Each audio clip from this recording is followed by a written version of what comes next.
A low-risk individual could take maybe 3 to 4 weeks.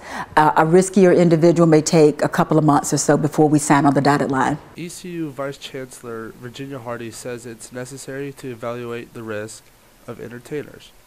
The Student Activities Board decides who is low risk or high risk when considering which performers to bring to campus. Implemented a risk assessment, all right, sheet that they have to go through, and there are, I don't know, maybe 20 questions that they have to answer to talk about risk, right?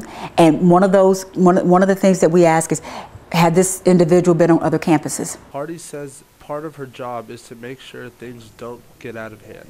When they're a riskier situation, then I can get involved. Which is a particular concern after an incident in 2010 involving rapper Wiz Khalifa. What that showed was some of our gaps.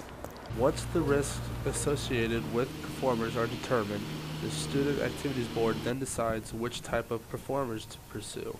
For instance, if hip-hop is the most popular genre, which it has been over the last couple years, they'll generally look at that for one particular concert, but then make sure that the remaining concerts have some affiliation with a different genre. Not everybody can get what they wish for. The issue we run into is that that artist may not be available anymore, whether they've already been picked up by another school or venue.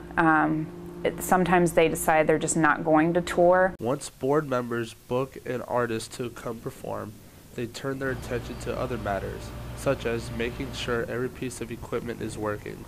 There's some direction there provided by the companies that we use, but it is strictly the Student Activities Board students that man that operation. This is Mitch Kalick, reported for the Pirate News Network.